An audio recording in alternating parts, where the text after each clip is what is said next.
Hello everyone and welcome back to The Final Chicane with me, Cristinanneboylan.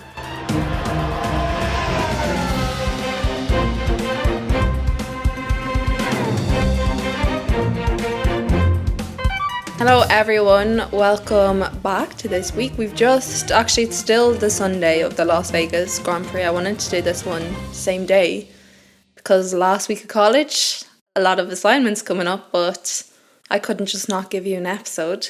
So the Las Vegas Grand Prix was on at like 7 a.m. today. No, 6 a.m. today. And now it's nearly 12. So we've had some time to digest and think about the race today. And I'm ready to discuss if you are. So let's do riddle of the week. I like this one. From icy roads where I learned to steer to Grand Prix wins and a pet reindeer. Oh, I just love this person. I've raced with the best, stayed calm under stress. What's next? For me, go on, take a guess. Who's that? I think you know if you've been keeping up with anything the past week in Formula One. But yeah, who has a pet reindeer? Which iconic human on the grid has a whole pet reindeer? Or two even. Or a few, maybe. Actually, I don't know. That's something I'm going to have to look up. Okay, so before we start, I'll update you on what's going on in my Formula One career prospect life. I know last week I talked about my job interview with RedBull Racing and how, you know, the whole experience of flying over to Milton Keynes it was a placement interview for social media if you didn't watch last week's episode, and it was all very sudden and stressful, but like the best experience ever. And I found out last week I unfortunately didn't get the placement. Yeah, I'm quite disappointed about it. Not that I thought that I was going to get it, because it was definitely this would be just too good to be real sort of moment, but it sort of sucked. But like I said last week, everyone there was so smart and so perfect for Red Bull, so it was obviously a hard decision, and I'm sure whoever did get the social media placement thoroughly deserved it, and it was just not my time. I'm just not at that level yet to deserve that placement. They did send out, which I appreciate, they sent out like quite good rejection emails. Like they sort of let you know what went wrong. So I might read out the email to you just because I feel like we're in that stage of our relationship where we're just so transparent with each other. And I feel like this is interesting. Like this is the type of stuff that I would want to be reading about. We're writing to you today with an update to your application for the social media student placement for RedBull Racing and VCarb. The panel have now had the opportunity to consider all of the candidates against the criteria specified for these positions. The decision has been a difficult one as the overall standard of candidates was high. After careful consideration, we regret to inform you that on this occasion we have decided not to progress your application any further. Thank yous from the marketing team, it says. Then the part I liked was the feedback part. So they said overall you scored in the top half of all candidates in our group activity and interview stages. So there are 3 stages. So there's a group activity presentation, there was an interview, and then there was a personal presentation where I had to present a social media pitch for the Las Vegas Grand Prix with Nicholas Galitzin and Max Verstappen. So yeah, they said that those were my highest scoring and the presentation element was my lowest scoring activity. I mean, I was quite nervous, but yeah, it could just be that they didn't like my pitch, like they didn't like my presentation or my idea. And it was in the one where I like had to squeeze my presentation, 10-minute presentation, which we got told to make it 10 minutes into 5 minutes because we were just doing the interview part for a while. So I knew that wasn't my strongest thing, and like the recruiter didn't even ask me any questions afterwards. And a lot of other people were saying, like, we were told that we were going to be asked questions on it afterwards. So, because we were just like ran out of time. So that's, you know, but it's okay. Wasn't meant to be. Shouldn't have got my hopes up about it. The most like frustrating part though is that like So I'm finished college next year. This was my last chance to get a student placement. Obviously, I'm still going to try get placements in whatever will have me for next year after college, because that would be amazing. But it was nice for like a week to be like, just have in my mind I could potentially have something sorted out for next year, because like the week or the year after you graduate from college is a little, like, what do you actually do? And now I'm back at, what do I actually do? But who knows, maybe this podcast will aid me in some sort of way. And yeah, I'm glad. I said in my last video that I did want to make the video about it before I found out if I got it or not, because like, knowing me, and I know me, and I know that being rejected from it is going to change my perspective a little on how I did, because, you know, a week ago I was really, really proud of how I did at it. And like, even, you know, I don't think I really thought I was going to get it, but I was still, I guess, still having that hope. You know, I was just proud of myself. But then, like, obviously being rejected, it makes you double think everything and being like, oh, what could I have done better on here? Or I shouldn't have said that, or I shouldn't have said that, or I should have said this and this, or whatever. But overall, I'm glad that I had my emotions about it captured in my first interview, because it really was an incredible experience. Though I didn't get it, I'm so proud that I got to the last round and flew to Milton Keynes in with like 3 days notice. And yeah, but on the brighter side, on some good news, guess what I passed my driving test. Yay! I wonder if people here were here for the last time that I was doing my driving test. I can't remember what race that was, but it was sometime in August.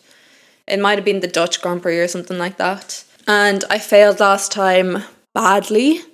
I promise I'll get back into Formula 1 in like 2 minutes.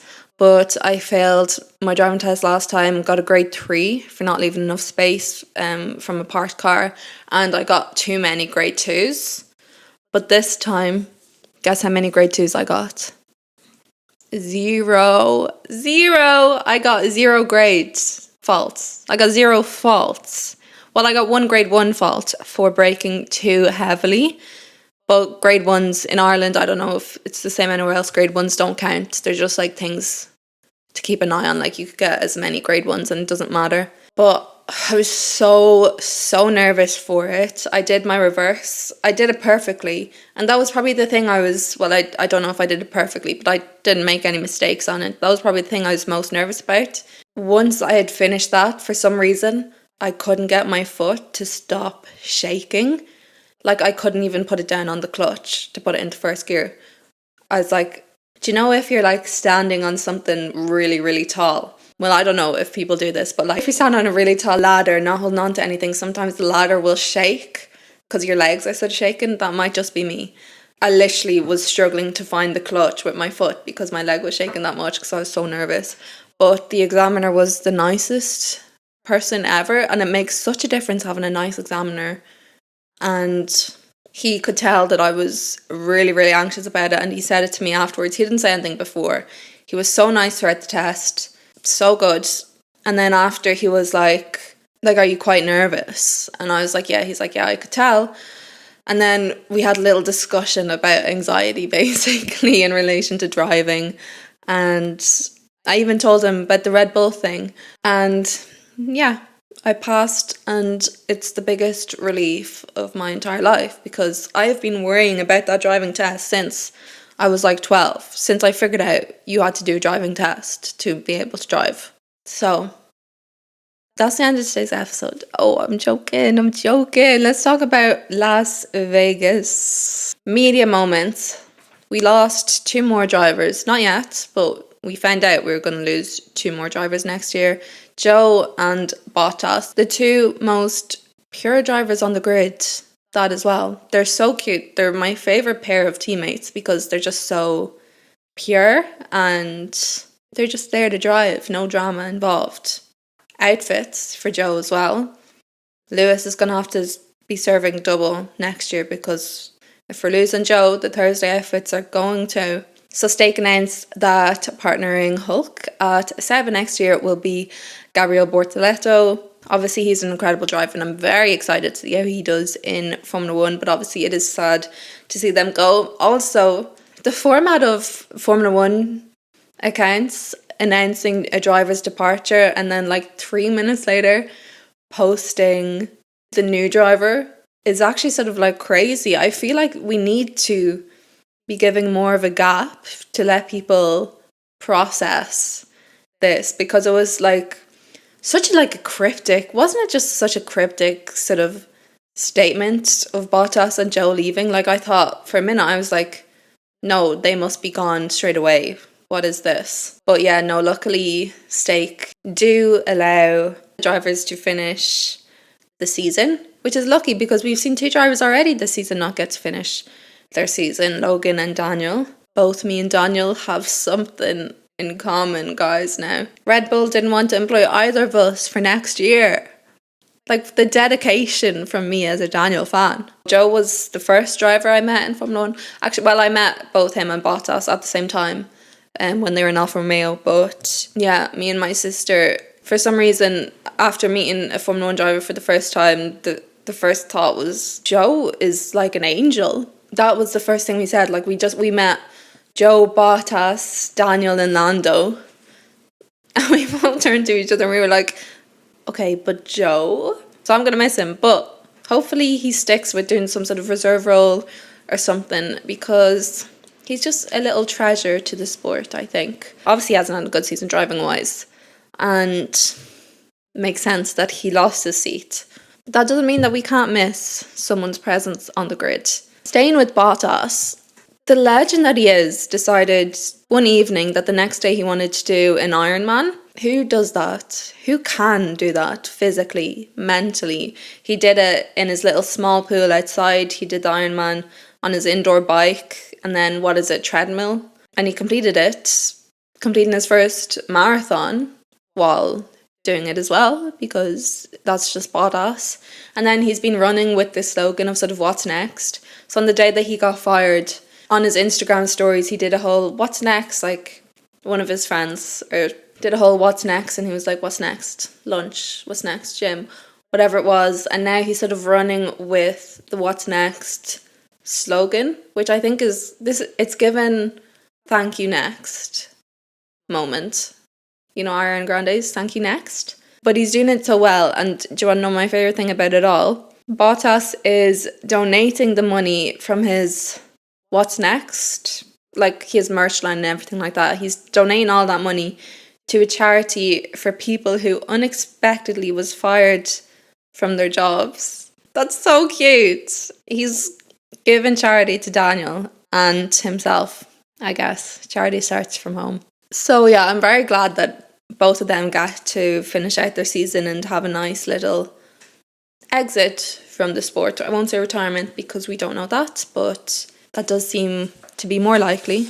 Yuki was almost denied entry into the United States. He was kept in the interrogation room for hours, not allowed to call any F1 representatives, not allowed to call his physio who was with him, not allowed to discuss anything, because they basically didn't believe his identity. They didn't believe he was Yuki Tsunoda. They didn't believe he was there to be a Formula 1 driver. Yuki did attribute some of it to saying that he was wearing either pajamas or clothes that looked like pajamas, and so maybe he just didn't look like a Formula 1 driver, but that doesn't sound too right to me. Yeah, a bit suspicious going on there, holding Yuki hostage when he had all of his papers and everything in order.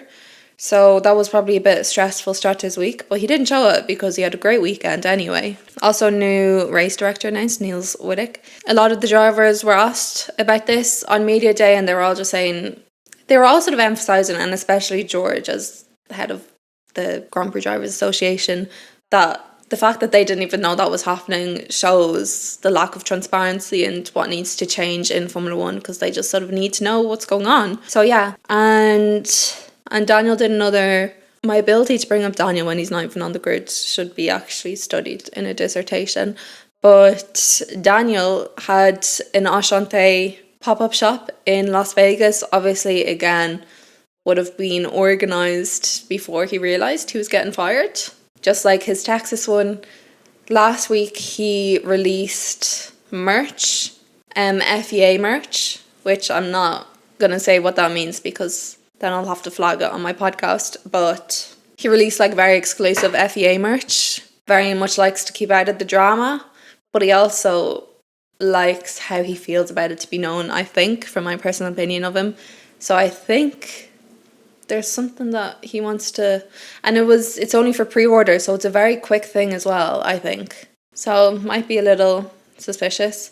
Also, I've seen that a lot of people on Twitter are like being detectives, investigating, and apparently every time Max brings up Daniel, or Max is seen with Daniel, or Daniel like does something that might be like a sign of not being too happy with Red Bull release another article emphasizing that, you know, Daniel wanted the attention by pretending that he didn't know he was getting fired, blah blah blah, like some crisis communication cover up.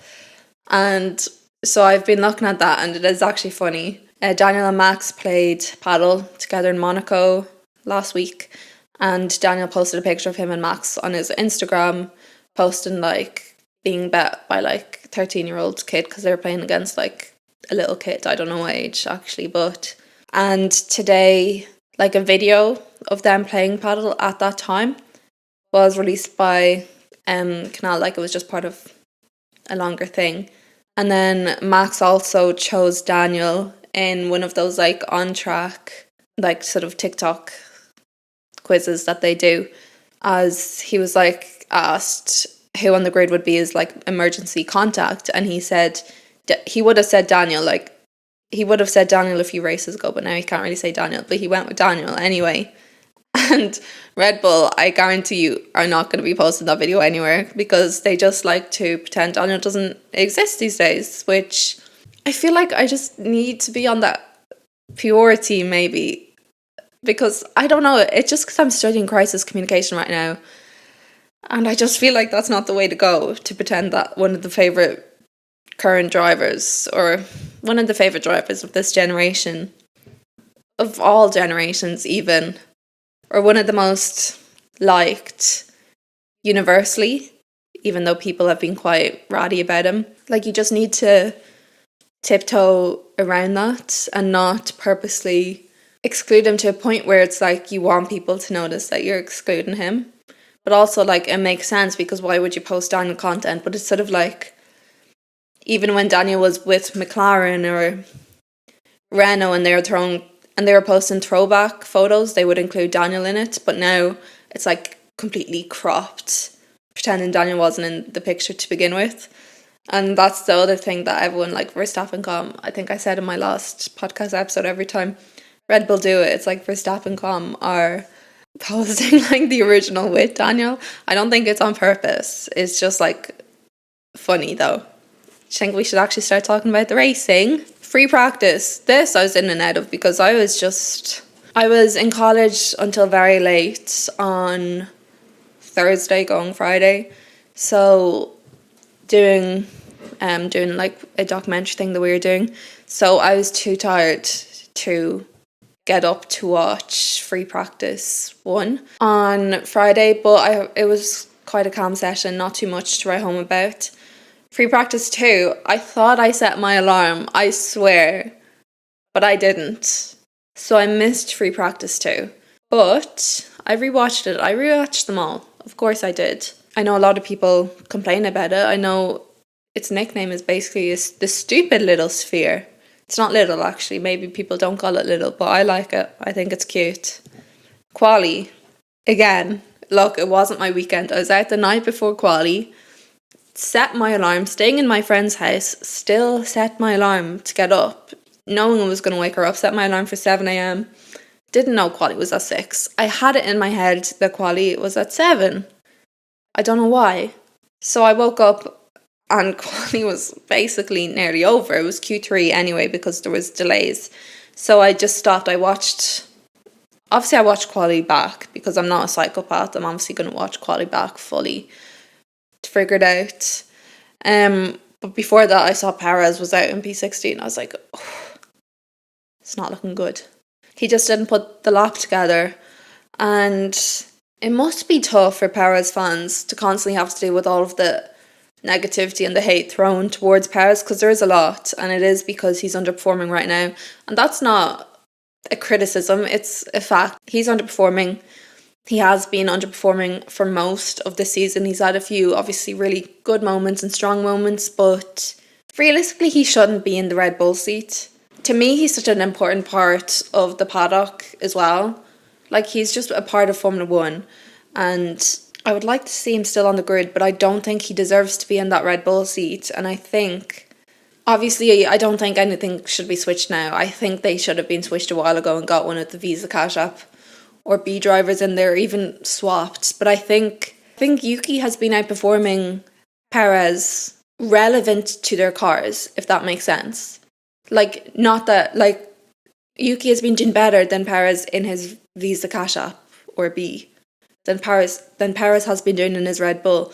And I don't want to sit here and just be negative about Perez, because, like, I know myself, I'm a fan of every driver on the grid, to be honest, and it just can be so toxic and negative sitting down and just hearing people complain about your driver and things that your driver knows and things that everyone knows and things that the team already knows, and it's just being repetitive and whatever. So I wanted to give my 2 cents on that before I moved on. And Perez, some great moves, which I will talk about in the race. So there is some good aspects to look on, but right now that situation is getting to be quite dire. Oh my god, I can't believe we're this far into the episode and I haven't mentioned that Max is a world champion. 4-time world champion. I've been so caught up with the Bottas and Joe content that I completely forgot. But I'll talk about that later then. No point jumping into it now. Gasly. Again, Alpine stealing my heart these days. Even in Q2, he had one of the cleanest laps. He had an incredible lap. Somehow managed to improve on that for Q3. Unfortunately, Franco did have quite a scary crash actually in Q2. What was it, like 50G or something? That's like nearly as big as Max's. Or is it as big as Max's? What was Max's in Silverstone 2021? It was 50G, wasn't it? Or was it something, was it 50 something? I don't know. Doesn't matter. I don't know. No point comparing. I was just being curious. But yeah, luckily he was given the all clear to race. I'd say that crash like shook. You know when, crash and your bones just take all of that impact? Well, I don't know. Because I've crashed a kart. I've never driven a Formula 1 car, funnily enough, but I've crashed a kart before, like quite hard, and hey, when your bones just take all of the impact and they're just sore for the rest of the week. So I couldn't imagine having to get back into a car. Also, I'd just be so scared if I crashed, I think, once, because then I'd be looking at that turn every time I go around, being like, oof, don't crash again. Anyway, Franco got back up on his feet and fair play to him. Again, not a good weekend for Alex. Not a lot to do with himself. More bad luck.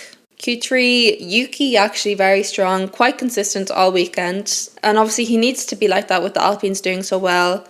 Lawson was trailing behind a little this weekend. He pulled out of the lap. I'm pretty sure Liam pulled out of the lap before the flag happened when Franco crashed in Q2. So I think he wouldn't have got through anyway. Joe, P13. Well done, Joe. What a nice little change. And he did well in the race as well. He stayed up there for a long time. So I'm very proud of Joe. And then, of course, our pole sitter was George. I always love when George, gets pole or wins, because you always know he's gonna be so emotional on his radio, and I just love it when a driver is so stoked about how they do. So yeah, the final order: Russell, Sainz, Gasly, Leclerc. Hamilton had a good start to the session, but he just sort of lost it, I guess, in Q3, which was unfortunate. Verstappen starting behind Charles and just in front of Lando. Obviously, they came into the weekend knowing that Max could win the championship, Max and Lando. So that was quite a big moment, but also them starting side by side, basically, or in front or behind. Quite nervous. Tsunoda, Piastri, Hulk, Hamilton, and then Ocon just on the outskirts there. Again, Alpine's looking strong. Remember where we were at the start of the season, P19, P20. I mean, there was a point where P18 would have been a good result for Alpine. So well done, Alpine. I'm very proud of you. And if you're looking for a social media placement person, I'll do it. I'll do it for free. I'll move to Enstone. My sister lives near Charlbury. Do you think F1 Academy are doing any placements? Does anyone know? Does anyone know anyone doing any placements that they could just drop my name into it? I want to work in Formula 1. Please. Anyway, race. Let's get back to the race. Started the race. The race started by a good move from Liam. A clean race, which was nice because they've been very dramatic recently. So clean race, completely down to strategy and pure speed, which we do need a bit of. We've had that quite a lot this season though. So I don't need the next 3 races to just be clean. I want a bit of drama, but this one I was happy. The next 2 races, pardon. So yeah, that was quite great fighting from Liam, and it was Magnussen, wasn't it? I mean, obviously, you're sort of holding your breath when Magnussen or Lawson are not even each other, just in general, are fighting on track. But them together, stressful. And then we had Lawson and Perez later on, even more stressful. McLaren really not looking good, not looking strong, as strong as usual anyway, all weekend long. A lot of that probably to do with the rear wing. And pitting started very early. Alonso pitted lap 5. That's how fast the tyres are going in Vegas. And Oscar Piastri had a false start. I haven't seen his false start. That's one thing that I told myself to look at before I started the episode, and I forgot. Should I do a live reaction to Oscar Piastri's false start? Oh, he's a tiny bit far ahead of his box before he even moved, so it wasn't like a rolling start or anything. Yeah, I mean, if it triggered the sensors, it triggered the sensors. You can't really argue with that, and I'm sure Oscar understood that. But yeah, so that started with the 5 second, but Oscar, his race wasn't going too well, or his weekend even wasn't going the best anyway. He's obviously had to sacrifice quite a bit recently to help Lando in the championship, just a little. I wonder if that will change now that Lando, isn't going to win the championship. He's obviously out of contention completely. Max is the 2024 champion. Or, because then again, they also need to protect their championship. But then again, obviously, they need to protect their constructor championship status. So there might be team orders still to come. I'm tying up my hair because it's annoying me. And then all the pits happened, and all of a sudden, everyone forgot how to pit. Ocon missed his grid box, so pitted. Then had to go again and pitted again. Obviously a big time waste. Stroll, they weren't ready for Stroll. And then Carlos obviously got mixed messages and was told to box, or he told them he was boxing, and then they were like, last second, no, don't box, we're not ready for you. And so he pulled out. Luckily, he must have just pulled out in time before the lines. I thought it might be a penalty, but it wasn't in the end, which is good, because obviously he was on the podium. And after all of Pierre's hard work all weekend, unfortunately, his engine just lost power and he had to retire the car. Devastating for him. That was about lap 18, so he got 18 laps into the race. And he was doing well as well. He was holding on to his position. Obviously, the Alpine isn't always a fight for the cars behind, but he was doing well for what he had. And then also, just to top off all of the pit drama, Yuki, who was obviously looking in his mirrors leaving the pit, accidentally ran over the speed limiter sign. But all that was okay. Anyway, no penalties, but they did affect times and everything like that. Lap 25, Joe was P11 still. That's my boy. So iconic. And lap 26, the second retirement, Alex had to retire the car. Was just told, yeah, we have to retire the car by the team. Season progressively getting worse for Alex, unfortunately. Piastri also done his second stop at lap 26, which then sort of started the chain of other laps up until sort of around lap 30, other pits. And at this point, Yuki is still doing strong at P7. Not talked about enough. He wasn't mentioned too much in that race. Oh, Checo had a great move. I mean, he almost had no choice but to make the move, or else there would have been some sort of collision. But Magnussen and Liam were fighting, likely place for them to be. Perez obviously took that opportunity to go down the inside on both of them, and he made it stick, and it was a very impressive overtake. And if anything, he should at least be proud of that from that race. They all did very well to keep that clean. I thought that could have very easily been an accident.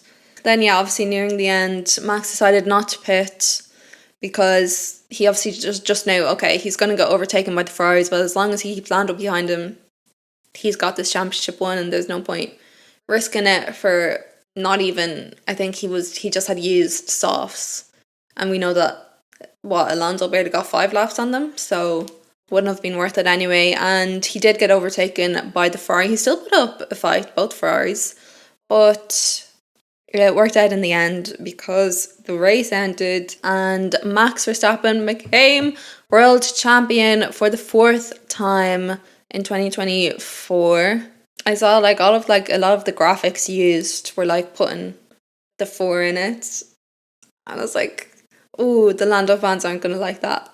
Lando was very gracious about it as well. He congratulated Max. They laughed about it. He did a nice Instagram post for Max and McLaren too, which is nice to see. There was no sort of bad blood there, just respect between competitors behind closed doors. I was happy for Max. He really had to fight for it this season. I found his last season very, very impressive. And I know it was quite an annoying season because there was less competition, but also I don't think that takes away from how impressive his last World Championship was, if that makes sense. But this season, it was in doubt for quite a while. He lost faith. A lot of his fans probably lost faith. Everyone was losing faith. But he managed to win. And yeah, and the merch, the winning championship merch, actually I'm sort of obsessed with, and I want some of now if Red Bull are listening. Actually, I can't even ask that because Red Bull literally gave me free stuff 2 weeks ago. But if you have any more, I'm not going to say no to it. Now I'm excited to focus on the constructors because I've definitely been more focused on the Drivers' Championship. And now the battle between Alpine, Haas, that's what my main eye will be on. That's what my good eye will be on, this one. Still think McLaren will run away with the championship, and I think Ferrari will hold on to P2 as well. I don't know. Who knows? But it's going to be an exciting last 2 races, Qatar and Abu Dhabi. Till we go back to Riddle of the Week. Every time I'm no, we're going to focus on the race, and I end up telling you more about my actual life than the race. So I apologise for that. The answer to Riddle of the Week was Valtteri Bottas. Yes, I bet you didn't expect that. So, who is Bottas? If you don't know, Bottas is a Finnish racing driver, Formula 1 driver. And he has competed for top teams like Mercedes. He's competed for Alfa Romeo. He's competed for Williams. He was teammates with Lewis Hamilton for a very long time, an incredibly supportive teammate of Lewis Hamilton, and definitely played a part in Lewis Hamilton's success and backing up his teammate, and a huge part in Mercedes winning the constructors as much as they did as well. He was born in Nastola, Finland, and he began his racing career in karting and moved through the junior formula. He started karting at the age of 6 and he was very successful in Finnish championships. Then he transitioned to single-seaters in 2006, competing in Formula Renault Nordic Series, and went on to win the championship in 2008. His career continued to rise. He finished 3rd in the 2010 GP3 series, which led to a place in Williams' Formula 1 development programme. He made his Formula 1 debut in 2013 with Williams, stepping in for an injured Bruno Senna during the Chinese Grand Prix. And he was very impressive that season, that he even scored several points in several races and led to a full-time seat with Williams in 2014. He earned a reputation for being consistent and fast, which he is, and he definitely was outperforming the car at this point. In 2017, Bottas was then signed by Mercedes as a replacement for Nico Rosberg. Obviously, that was quite an unexpected retirement from Nico after his World Championship, but Bottas stepped in. So then, obviously, he partnered with Lewis Hamilton there. One, if not one, of the most successful Formula 1 drivers in Formula 1 history. Not an easy teammate to have. And yeah, in Mercedes, he had many podium finishes, many wins. He wasn't always as consistent as Hamilton was, and Hamilton did have the upper card on him, but not always. Bottas had some great runs as well. At the end of the 2021 season, Bottas left Mercedes, replaced by George Russell, and he joined Alfa Romeo for the 2022 season. And obviously, Alfa Romeo rebranded to Sauber, or Stake F1 team, where he will end his Formula 1 career for now, at the end of this season. I'm pretty sure Bottas, his partner, is a professional cyclist, Tiffany Cromwell. And he also, he just loves sport outside of Formula 1. He loves cycling, skiing, showing his butt on camera. And he has a pet reindeer called Rosa, I believe. At least he had one. I don't know if that has changed. Hopefully not, because that's sort of iconic. But yeah, that's the answer. And that is Valtteri Bottas, as Daniel would say. Okay, before I leave you, I got a comment last week that reminded me of this, because I got some DMs before, and not my social media manager, I am my social media manager. My audio executive producer, Arthur Wrigley, he also told me that one thing I could consider is starting a Patreon. I don't really know what that is. I don't know what that is at all, to be honest. So if someone would tell me, they can. But I was looking at it last week. I have an account on there. I don't use it or anything. But apparently it's like a site where, so it's a subscription based thing. And basically, I was thinking if I was to utilise it, and I'm not sure if I will, I don't really think a lot of people would be interested in that.